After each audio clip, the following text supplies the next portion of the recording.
Good afternoon. Welcome to our first November webinar of 2024. Can you guys believe it's already November? It's crazy. I don't know where the year went. My name is Alina Gilbert, as it says on the little window apparently, and I will be presenting today on the 10 myths about meetings, proxies, and voting. However, before we get started, let me go through a few housekeeping things, which if you have attended these before, you know exactly what I'm about to say. For those of you who have not attended these, the bulk of your screen should be the PowerPoint, the Are You Lonely? And then to the left is the little window of the presenter, hello. And after that, to the right, if you look, you will see a little chat icon on the right side, sort of at the top. That is what you're going to click on and for questions, and you're going to type your question in there. I will save questions for the end just to make sure we can get through all the materials within the hour, and then time permitting, we will go through as many questions as we can, hopefully all of them. If you are having any audio problems or video problems, there is a little button at the bottom that asks you, having audio or video problems? Click on that button, and it'll take you through a few steps and hopefully fix the problem for you.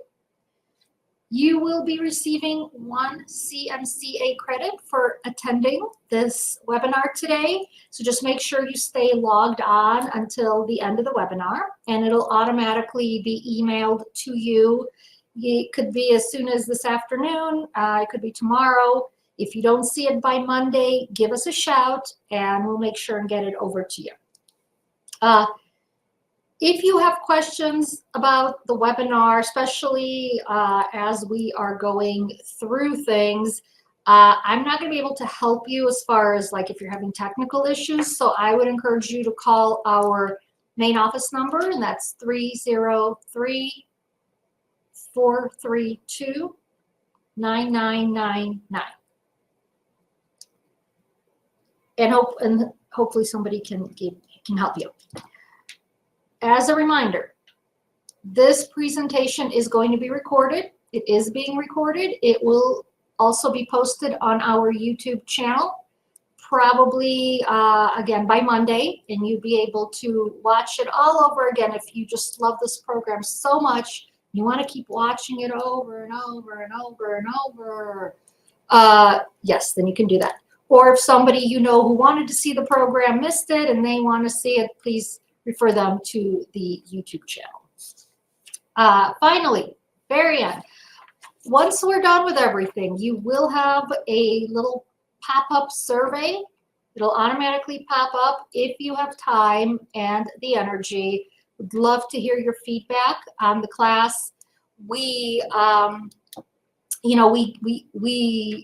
base our classes on your feedback. So if something's working or something's not working, let us know.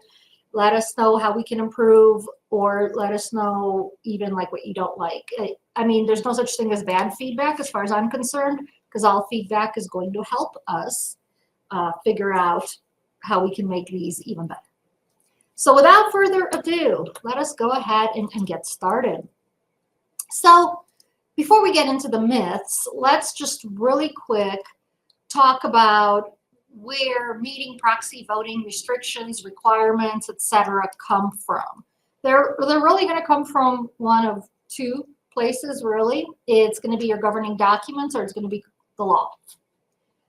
There's not much else where it's going to come from. So what are your governing documents? Well, it's your declaration, your articles of incorporation, and your bylaws. And most of the time, I will tell you, any questions with respect to calling meetings, using proxies, submitting ballots, typically all that information should be in the bylaws. That is truly the operations manual of the corporation. So the corporate formalities should be in there. For those of you who have been in the industry for a while, you also know that that's not always going to be the case. And depending on who wrote the governing documents and when, this information could be anywhere.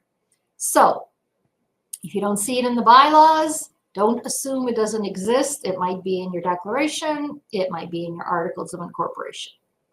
We also have statutes that govern these things, mostly Kiowa and the Nonprofit Act. Condominium Act pops in every so often, but not a whole lot with respect to this particular issue. So what happens if we don't follow the requirements or we don't follow the processes the way we're supposed to? Ultimately, what happens is the meeting is voidable, which means if somebody brings an action to void it, they probably can, which means any decisions made during the meeting are also voidable. And we don't want to have to deal with that, right? If we didn't do it right, we're going to have to do it all over again. Or we're going to be subject to litigation because some homeowner's going to get really upset and they're going to say we did it wrong and they're going to sue us to prove a point and they're going to win. So the end result is do it right from the beginning, and that'll save all of us a lot of trouble. So let's go ahead and get started going through the myths and see how many of these you think are true and how many of these myths you believe exist in reality. Myth number 1, associations can require proxies be submitted before the start of the annual meeting and may limit the number of proxies each owner can have. I just want you to know that all these myths, these are real things that I've talked with either managers or board members about that people truly believe, more than one. So I didn't just make these up saying, oh, let's see what will be a good myth. These are things that people have said to me that they believe to be true. So this first one really is a combination of a few different ones. It's one, we can require the proxies be submitted like 3 days before the meeting starts.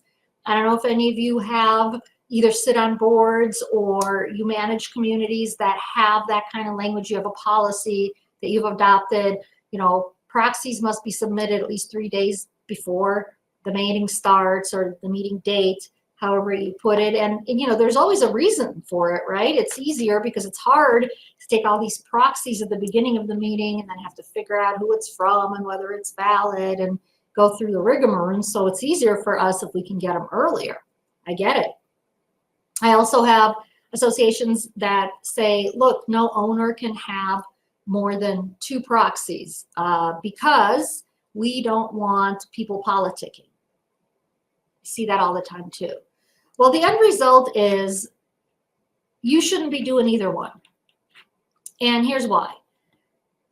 Under Kiowa, and this provision applies to all pre and post Kiowa communities, under Kiowa, homeowners can attend meetings legally in one of 2 ways. They can show up in person, or if it's a virtual meeting, show up virtually, or they can show up by proxy. The law doesn't really distinguish between these two because as far as the law is concerned, if you show up either way, you're considered at the meeting. Whether you're physically there or whether you give your proxy to someone, you are at that meeting. Okay. So if we are going to start limiting proxies in general and saying, hey, your proxy has to be in 3 days ahead of time, what you're essentially doing is you're telling people, yeah, you have to be at the meeting 3 days before it starts. Are you going to say that to folks who are physically planning on attending? Are you going to make them come earlier? Because what you're doing is you're treating these 2 types of attendances differently, even though the law does not treat them differently. It's one and the same. So you got to treat them the same. Number of proxies that someone can hold.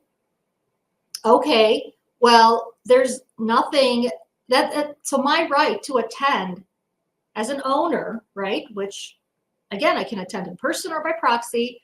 If I want to give my proxy to my neighbor, and because that's really the only person I know or the only person I trust, but there's a limit of 2 proxies per owner, then if I go to my owner and she already has 2 proxies, she can't take mine, which means now you, the association, are interfering with my ability to attend the meeting because I cannot give my proxy to my neighbor. That's not going to fly. That really goes against the spirit of Kiowa and against the unfettered right to attend meetings of homeowners. So for those of you who are thinking of doing this or are already doing this, I very much encourage you to stop and to not go that route. I understand the concerns. I understand the things that can go wrong when we allow folks to show up with proxies or to bring multiple proxies, but that is really the spirit of the meeting, vote, election, whatever you want to call it, that Kiowa sets forth for us, as well as the Nonprofit Act. So be careful with these things. Don't limit the proxies. All right. If the governing documents do not require quorum at a meeting, then there is no quorum required. That's an interesting one, right? That was kind of new. It took me a while to understand what this manager was saying to me when I talked to them about this. I was like, what do you mean there's no quorum requirement? And the example was, look, we have this section in the declaration that says you have to have quorum for this, but then we have this section that talks about a meeting and it doesn't require quorum. Therefore, quorum is not required for this particular meeting, but it is required for that meeting. And although that's really good logic and we do want to give full meaning to every single word in the document, unfortunately, even if the document said no quorum is required, that would still violate the statute. And particularly, I'm talking about the Nonprofit Act that says actions, any action may be, you can have an action when you have a quorum present and a majority of those, unless a higher or lower amount is specified. But you got to have a quorum present in order to conduct business. That's going to be the same with any meeting, whether it's a homeowner meeting or a board meeting. There's one exception, right? Can you guys think of what that one exception is? It is the budget ratification meeting under Kiowa. Kiowa does not require you to have a quorum at your budget ratification meeting. But just understand that any other meeting does require the quorum. By the same token, it is also important to remember that if you're doing a mail ballot vote, we'll talk about mail ballots in a bit, but if you're doing a mail ballot vote, regardless if your documents say something or not, the number of ballots received by the association has to at least equal a quorum for the vote to count, okay? And it's the same concept of there's a minimum number of people that we need to participate in any meeting for a decision to be valid. That's the concept. And so whether you're voting at a meeting, whether you're voting by mail ballot, there still has to be a minimum number of folks represented for that ballot measure to be effective. All right. Owners can send absentee ballots for a membership meeting if they cannot personally attend the meeting. This is big. I'm going to spend a few minutes on this one. You know, we use terms interchangeably when it comes to meetings. We use things like proxies, absentee ballots, mail ballots, written ballots. I mean, we have all sorts of terms we throw out there, and we treat them as one and the same. And maybe from a practical perspective, we could say, hey, they all accomplish the same thing. It's the same thing. But from a legal perspective, it doesn't work that way. The law is very detailed when it comes to these specific methods, and we can't really intermix them because the law does not allow for it. So let's talk a little bit about the absentee ballot. When a homeowner votes, or when an association is collecting the vote, there's really two primary ways to vote. You can either vote at a meeting, and again, this applies to in-person meetings or virtual meetings. So you can attend the meeting in person or by proxy and vote that way.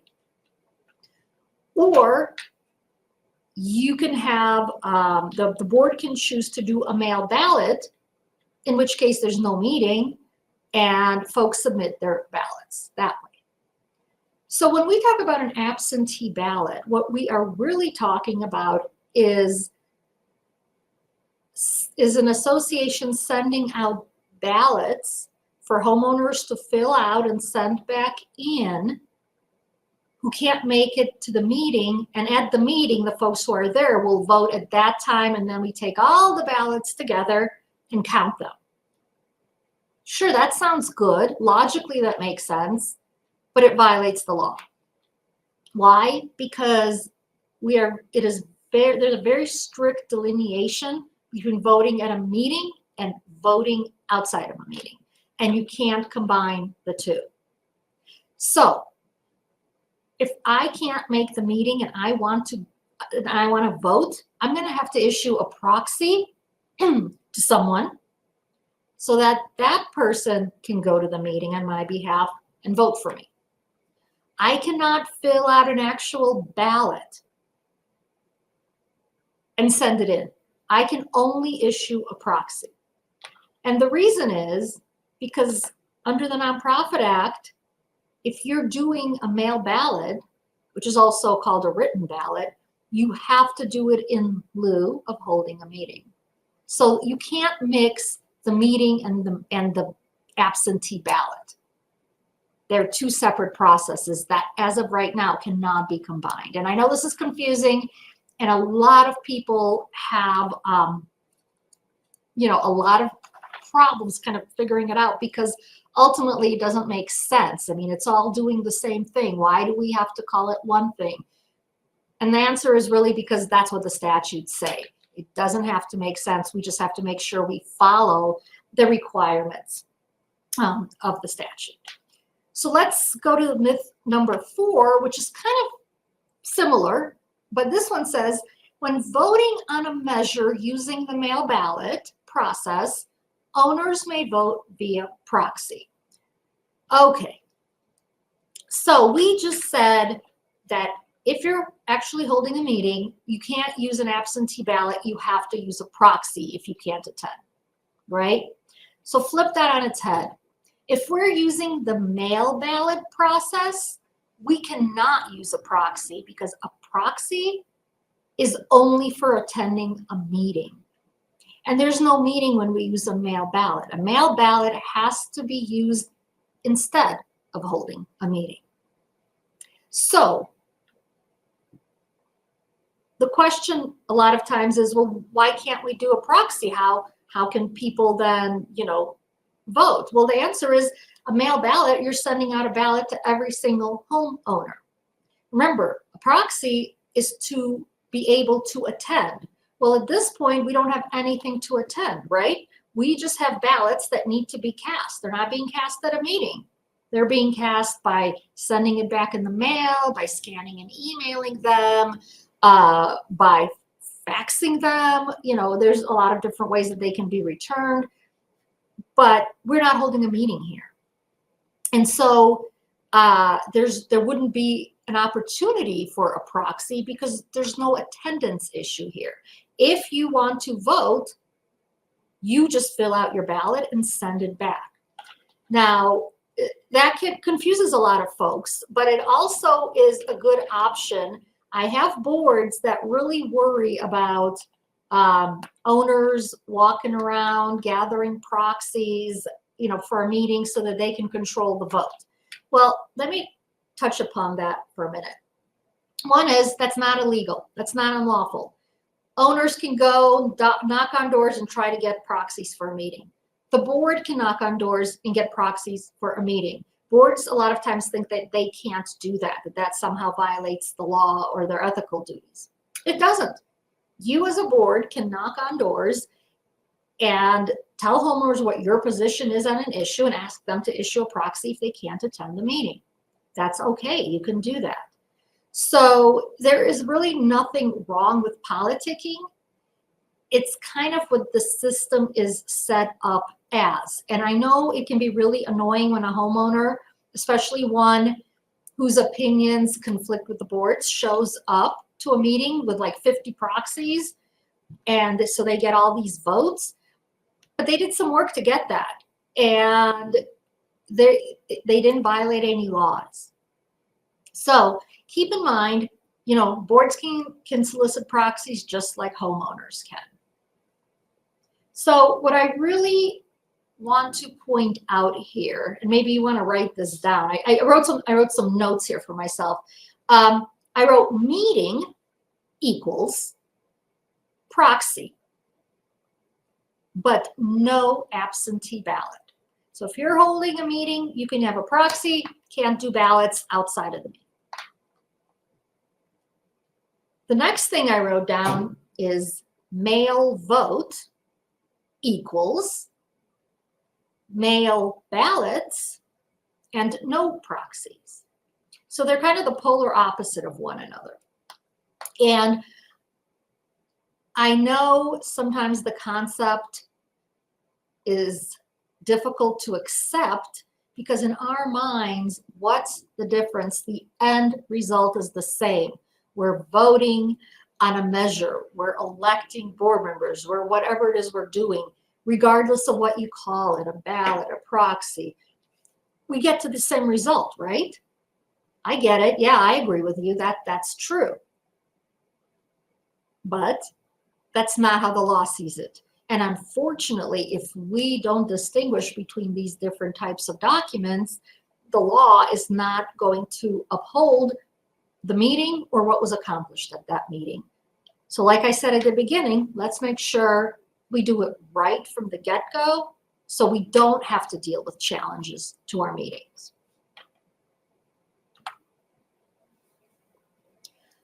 Owners can waive their right to receive membership meeting notices. I don't know how many of you do this. Like a homeowner says, look, I'm sick of receiving, this mail with, meeting notices. I don't go to your meetings. I don't care about these meetings. Stop sending them to me. Anybody ever have something like that happen? I know you have, because I've talked to managers and to board members who have asked me about this. We have a homeowner who doesn't want to get our notices. What do we do? Can we just take them off the list? Well, the answer is no. And the reason is that it violates Kiowa. Kiowa says your notice to homeowners has to go to every single homeowner. You have to snail mail or hand deliver a meeting notice, a membership meeting notice to every single homeowner. Okay, so that's like saying a homeowner can agree to allow the association to violate the law. How does that work exactly? I'm okay with you violating the law. Well, maybe the homeowner is okay with you violating the law, but the law's not going to be okay with you violating the law, right? You're still violating it. And it's not an excuse to say that the owner said they didn't want the notice. In fact, Kiowa actually has a little hidden provision that says, hey, you can't agree with someone to violate the terms of this statute. And that's exactly what it is aiming towards. You can't have an agreement with a homeowner where the homeowner says, yeah, I'll let you do this wrong and I'm not going to complain about it. It's still wrong, still subject to challenge. So maybe another owner will complain, right? Okay. Let's move on. All right, myth number 6. At membership meetings, motions may be made from the floor by owners to amend provisions of the governing documents and to remove directors from the board. So remember, this is a membership meeting, and generally we say, that's the homeowners meeting. So they are entitled to make motions. They're entitled to ask questions. What are they really entitled to do? Well, they can make motions from the floor, but the motions have to be allowable motion. So in other words, just because they make a motion, that doesn't mean it's a valid motion. I can make a motion from the floor to go, let's go get a mascot for the association. Okay, let's go get a new dog and he'll be the association's dog. It doesn't mean that's going to happen. And it doesn't mean that it's my decision as a homeowner to do that. So again, yes, motions may be made, but they have to be appropriate. In this case, this example is talking about two different types of motions. One is, I move, we vote on removing the entire board from office and elect a new one. What's wrong with that? And how many of you have been to annual meetings where you have had someone do that? You guys are all crooks. You don't know what you're talking about. We need to remove you. I make a motion. We remove this entire board right now at this meeting. Does that sound familiar to some of you? Yeah. Yeah, it's very familiar, isn't it? So you can't do it. And the only reason you can't do it is because Kiowa says you can't do it. Kiowa says, there's a section that says, meeting notices must contain notice of any motion or any vote to remove a director from office, okay? So if it's not in your meeting notice, it doesn't comply with Kiowa to be able to vote on that. So you can't vote on it. That is something that Kiowa specifically says you've got to put in the meeting notes. So if you ever are in an annual meeting and you have an upset homeowner saying, we need to remove the entire board, well, I feel for you, but we're not going to do it at this meeting because it wasn't in the notice. So what about the motion to amend? And let me give you an example of this because I see this so often. Board bylaws have a quorum requirement of 20%. It is virtually impossible. This is a big community. It's virtually impossible for us to get 20% ever at any meeting, right? We never meet quorum. Well, this particular annual meeting, we are dead set on getting quorum. So when we don't get quorum, we're going to send people out to knock on doors and grab homeowners and drag them to the meeting so that we can have quorum. We're going to bring Bob in his bathrobe. We're going to bring Carla with her apron while she's cooking. We're just taking as many folks as we can, and we're bringing them here, and we're going to get quorum, by golly.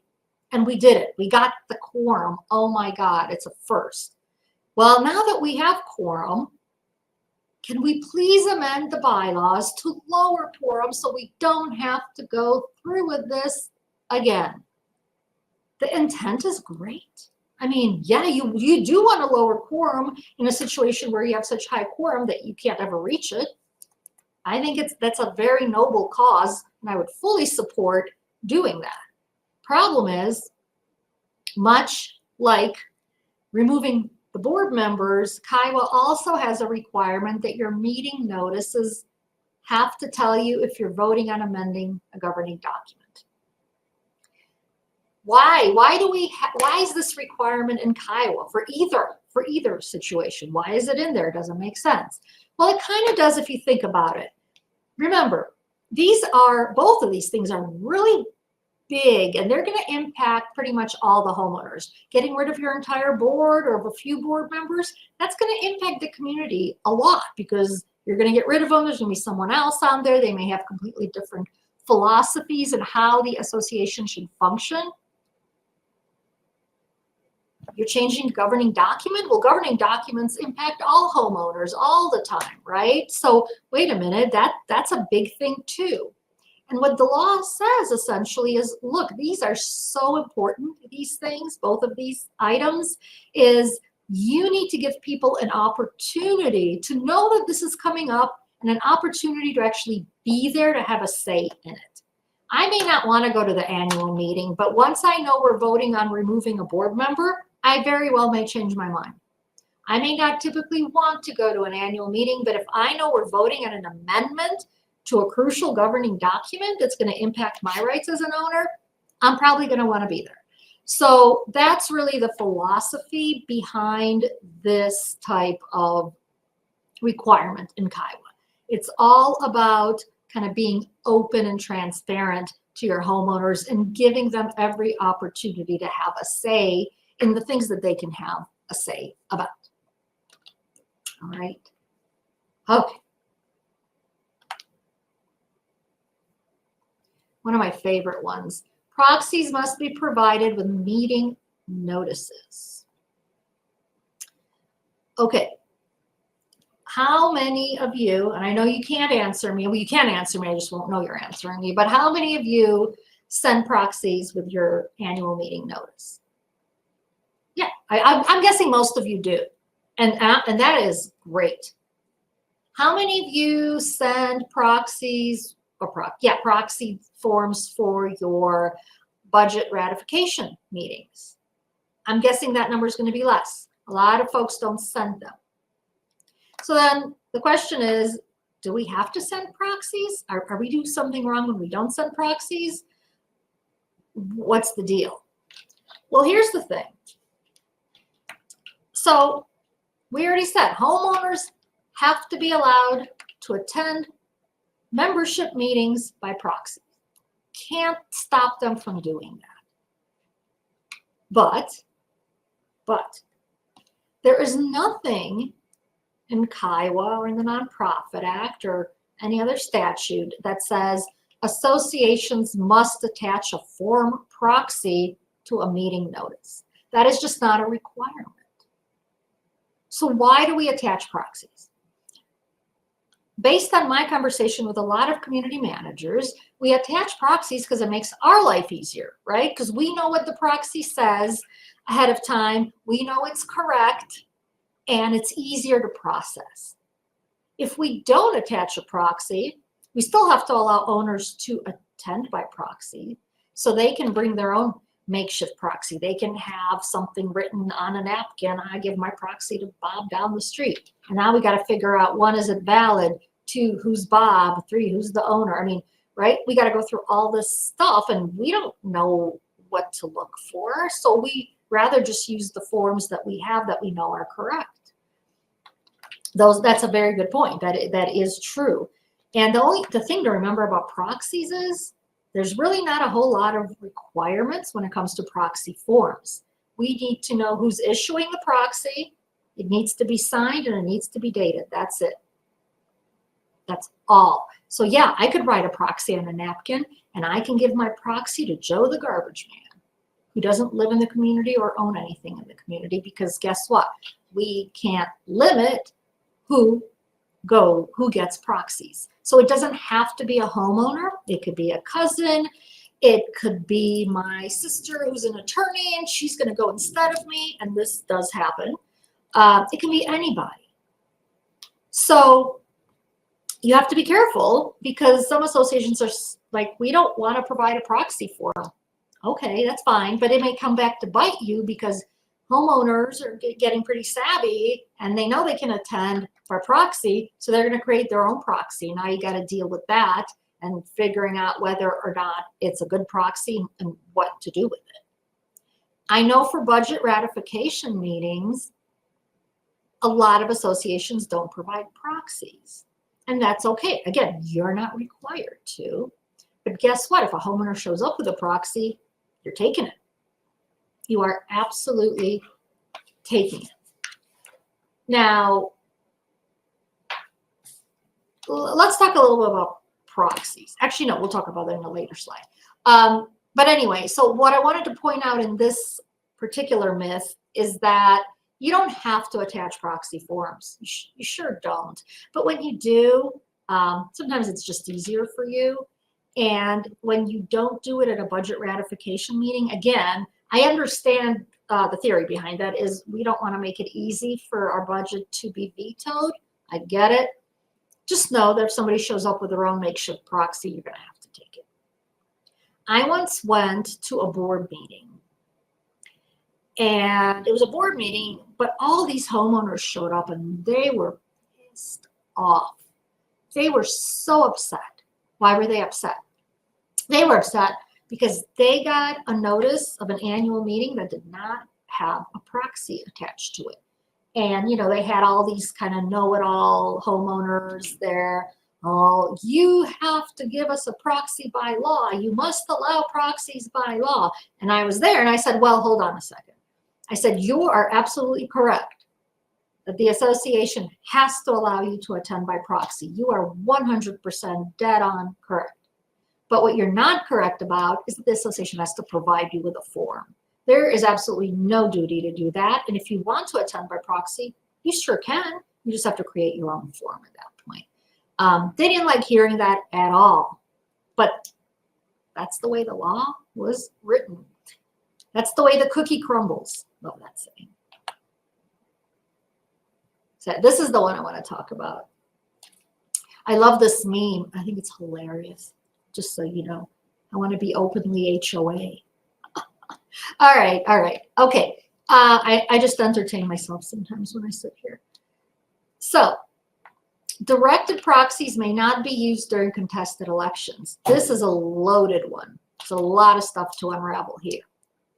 So, I had a conversation with a manager once where there was going to be an election and there's going to be a contested election, and she said, so I should just send out general proxies, right? Because we're not allowed to use directed proxies. So let's first look at the difference between the two types of proxies, shall we? A general proxy is one that says, I authorize Bob to go to the meeting on my behalf and vote as Bob thinks is appropriate. It doesn't tell Bob how to vote. It just says, Bob is me and himself. So he's two people at the meeting and he can vote how he wants. A directed proxy is a proxy that says, I want Bob to attend this meeting. Oh, and by the way, I want Bob to vote in favor of Dan as a board member. I want him to vote for Dan as you know, to fill the empty board position. So I'm telling my proxy holder how I want them to vote. And boards get all bent out of shape with these because they think that there's more we have to do with these directed proxies than with regular proxies. But there isn't. So anytime someone attends a meeting by proxy, what do you do with that proxy? You take the proxy, and what do you give them instead? A ballot. Remember this, a proxy is not a ballot. It should never be used as a ballot. A proxy is permission for someone to attend as you and to cast a vote for you. It is not the vote itself. So whenever somebody comes in with a proxy, we take the proxy, we give them the ballot. So the problem that the manager had in this particular case is she said, but look, it's a contested election, right? We got more people running than positions open. Kiowa says contested elections have to be by secret ballot. So how is it that somebody can have a directed proxy where I see how they're voting, and then it's not secret anymore? How many of you are like shaking your head? Yeah, really, that's right. Well, sort of, but not really, because remember what I just said, a proxy is not a ballot. The ballots have to be secret. Nothing about proxy being secret, okay? I know I'm mincing words, but it's true. There's nothing in the law requiring secret proxies. So you're taking the proxy and you're exchanging it for a ballot. The next question I get is, but wait, if we're exchanging the directed proxy for a ballot, how do we make sure it's voted the way that the homeowner instructed the proxy holder to vote? It says they have to vote for Dan. How do we make sure? Do we mark the ballot? Do we just mark the ballot for Dan and give it to the proxy holder? No, you don't. You don't mark it. They mark it because you are not a proxy holder. You don't have a right to mark any ballots. How do we make sure they voted it correctly? Well, let me ask you this question. If the proxy isn't issued to the association, how is it the association's business whether the proxy holder votes the proxy in accordance with the instructions? If you think about it, the proxy is really a pseudo agreement between the proxy issuer and the proxy holder, right? Hey, Bob, I want you to attend for me and I want you to vote for me, and here's how I want you to vote. If I'm stupid enough to give Bob my vote, not knowing that I can trust him or not trust him, that's on me as the proxy issuer. It is not the association's job to make sure Bob is honest. It is Bob's job to do the right thing, and it is me as the proxy issuer who decided to give it to Bob. If Bob's not going to honor my wishes, I should know better. So, if you do get directed proxies for contested elections, you treat them the way you treat any other proxy, and that is you take the proxy and you exchange it for a ballot, a blank ballot with no identifying marks on it, so that when the proxy holder votes, you don't know who voted how. All right? I mean, to me, this is like, I see this all the time. All right. Next one. Nominations from the floor do not have to be allowed at an annual meeting unless they are required by the governing documents. Okay, another one that we have to unravel. Is there anything in Colorado law, so in Kiowa, in the Nonprofit Act, that says when electing, you must allow nominations from the floor? Is there anything like that? There is not. Some of you are saying, aha, that means we can not accept nominations from the floor. Well, I'm going to tell you, no, that's not actually true. And most attorneys will tell you that. Now, there are a select few practitioners that will say, no, you don't have to do nominations from the floor. I don't agree with that. Most HOA practitioners don't agree with that, but there are some attorneys who will tell you no. But why do I say, even though the statute doesn't require it, that we must allow? So I'll tell you. Under Kiowa, anytime we change director qualifications, we need homeowner approval. So what's a director qualification? It is the requirements a person must meet in order to be eligible to run for and serve on a board.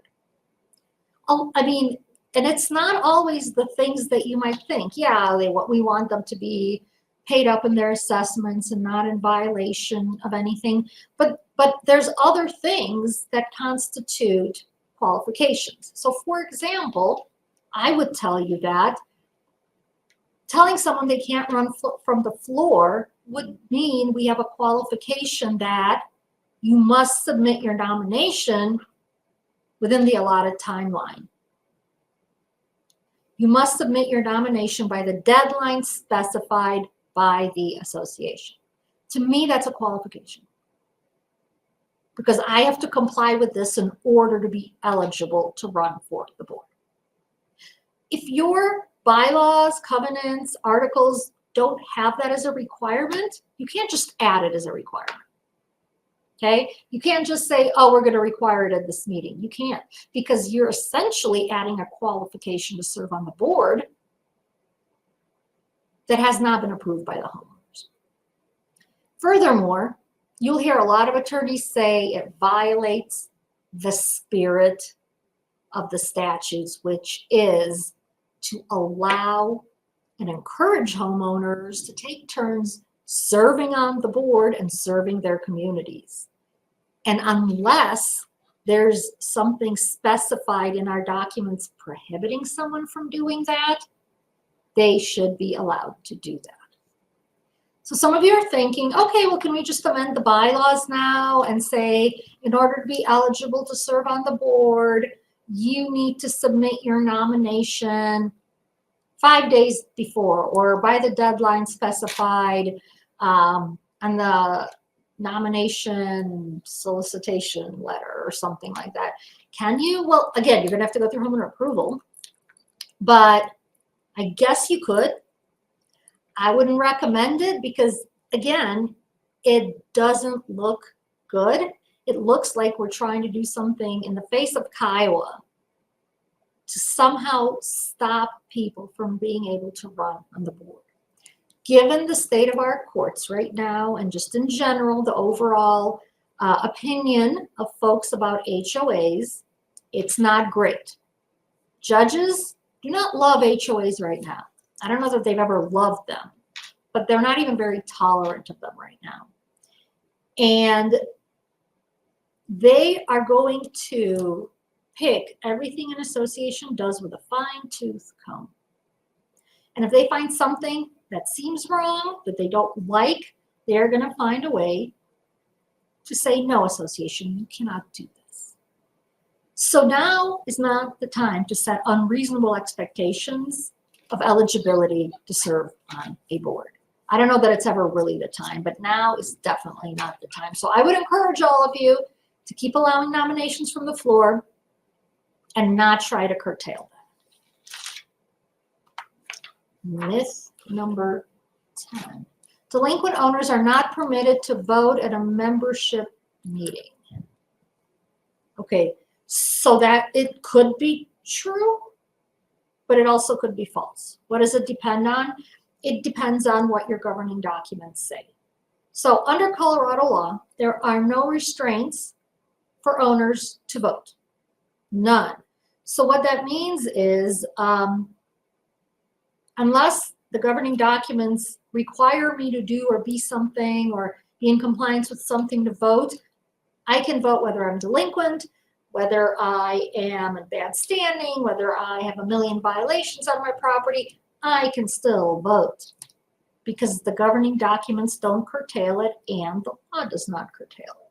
So the answer to this myth is, well, they're only not permitted to vote if the governing documents say delinquent owners are not permitted to vote. Otherwise, they are permitted to vote. And again, it's the same with any other type of voting qualification. If they're in violation, like I said, of the covenants, if your governing documents don't require they be in compliance with the documents, they can vote. There's no statute requiring them to be in compliance with the documents to be eligible to vote. Okay. So I know we have a lot of questions and it looks like we're going to have a little bit of time to go through them, but before we do, I take pride in this chicken walking through the shadow of death. All right. So I am going to start at, oops. Oh, sorry about that. What I'm trying to do is actually get to the questions here. Okay.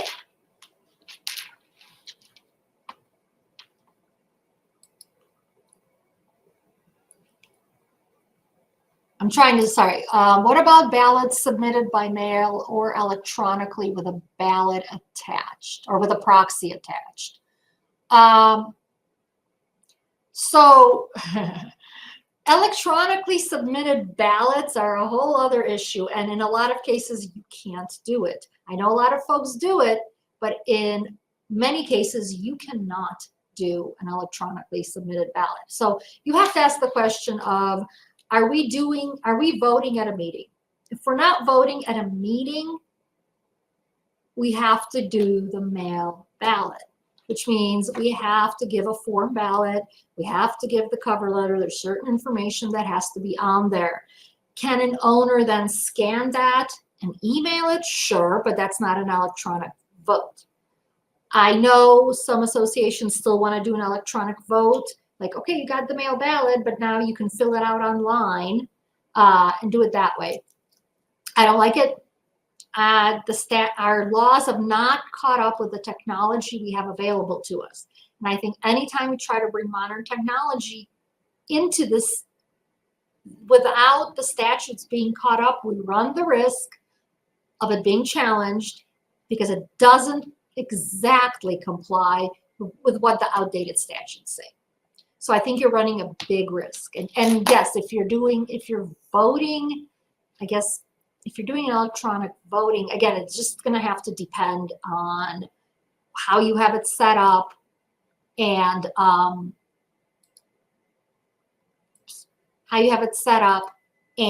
whether it's at a meeting or whether you're trying to do something outside of a meeting. All right. Can you not do a ballot for a budget ratification meeting and ask that any votes be received before the meeting. All right, so that's a little bit different. The question here is, what I think it is we want to do a mail ballot, but we're going to announce the results at a meeting. In other words, the voting isn't happening at the meeting. We're asking all the ballots to be submitted before the meeting, and then we're going to count them at the meeting, and we are going to give you the results of the meeting. That's fine. I've seen associations do that. However, in this case, the issue with this particular question is that budget ratification has to be during a meeting. KIRA requires budget ratification to be a meeting. Now, it can be a virtual meeting, it can be an in-person meeting, but you can't do it outside of a meeting. So you're not going to be able to do mail ballots for a budget ratification meeting. So in this case, we wouldn't do it. But in another case, yeah, we could. So if we send a mail ballot and hold an annual in-person meeting, also, can we use a proxy to meet the quorum number only if sending a mail ballot?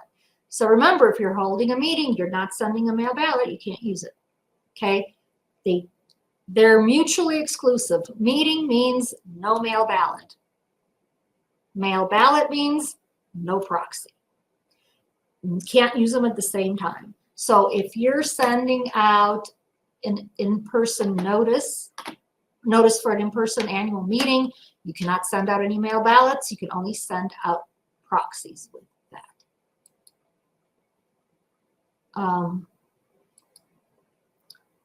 I have an annual meeting tonight. Ooh, suddenly I have 15 people who are running for the board.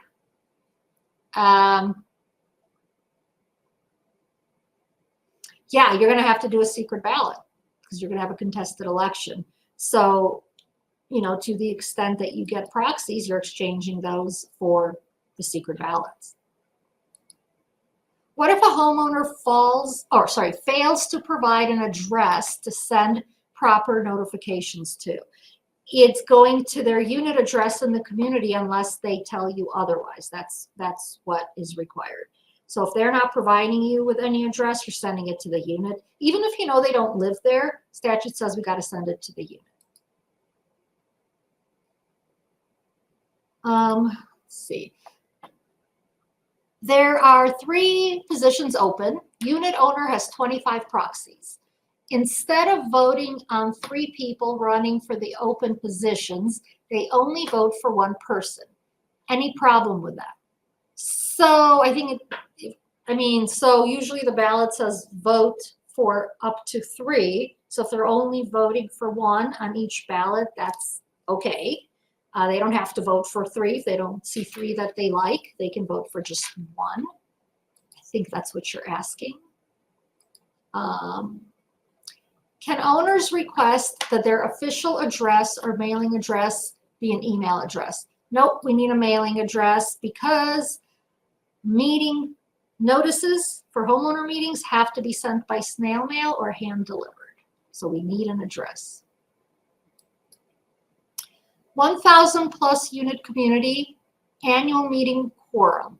If you need 20% and don't have it at the start of the meeting, do you need to reschedule? Can you adjourn that meeting and call another meeting immediately if you have 10%? Or is that meeting not official and just considered a discussion with no election? Well, if you don't have quorum, you don't have a meeting, so there's nothing to adjourn, right? So if you don't have quorum, but you think you can run out and grab homeowners to reach quorum, then you can adjourn the meeting at that point. You can call the meeting to order at that point, okay?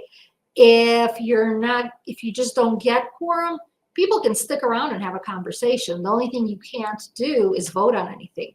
You cannot take any action when you don't have quorum, but you can certainly have a discussion, an informal discussion about stuff.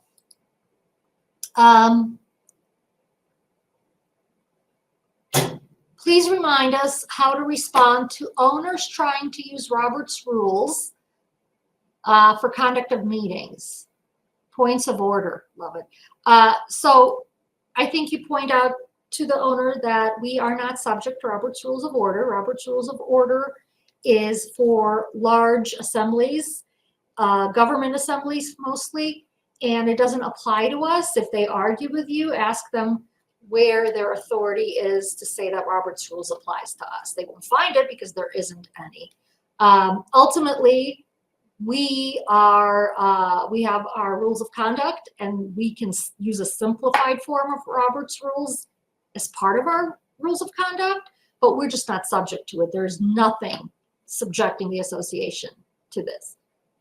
And rules, oh, by the way, Robert's Rules is not a statute either. It's just the book recommending rules of conduct for big, big meetings. That's all it is. So you can't be bound by suggestions. It's not a requirement. All right, I think I just did this one. Are you saying membership meetings are the monthly meetings and the annual meetings? Most membership meetings are the annual meetings or any special meetings that you may have scheduled. The monthly meetings are typically your board meetings, and that is a different type of meeting. So that's not your membership meeting. Just depends on what kind of work you're getting done. If the work you're getting done is specific to board decisions, then that's a board meeting. If we provide proxy in the mailing, do we also have to accept unofficial proxy? Yes, you can't require owners to use the specific proxy form you provided. They have to be allowed to use whatever proxy form they want as long as it's signed, dated, and we can identify who issued the proxy, and it's a homeowner. Isn't there a third type of proxy, quorum only? No voting. Yeah, I mean, to me, that's still a general proxy that basically says this is for quorum only. Sometimes we have homeowners that just don't fill out like the name of the proxy holder. And if they haven't issued their proxy to anybody, we use that for quorum purposes only. But yeah, you're absolutely right. There is a quorum only type of proxy. I just kind of lump it into the other two kinds.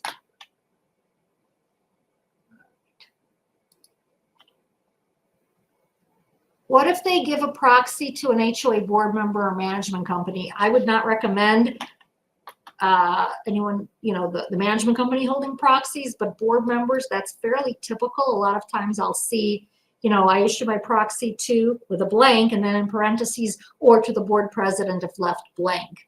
That's fine. Then you'll always have somebody designated to vote that proxy.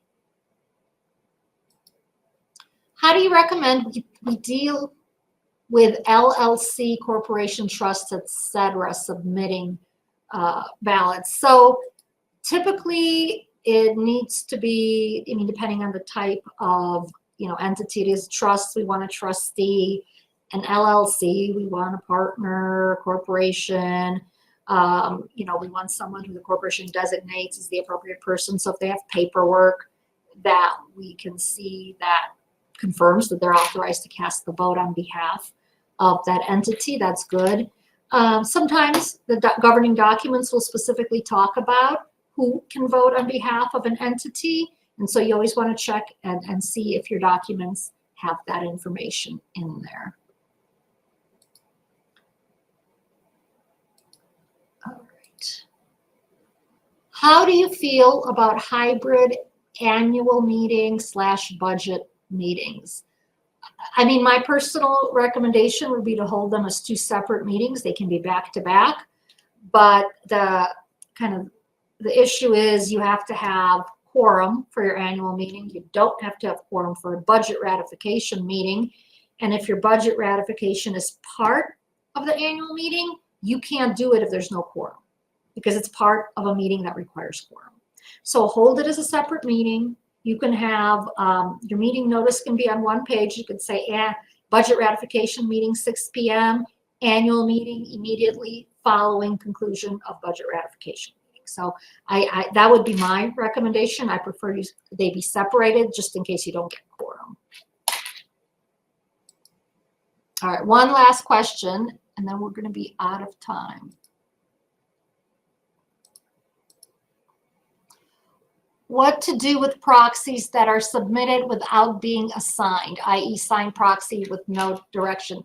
So that is the one that we're going to count for quorum. That's just, we're not going to vote it. We're going to count it towards quorum. I apologize. I know there's a few other questions, not too many, but a few that I didn't get to. My email address is on there. Feel free to email those over to me. I'll try to get to them as fast as I can. But thank you so much for attending. And if you have time to fill out the questionnaire, that would be amazing. Thanks, everyone. We'll see you next time.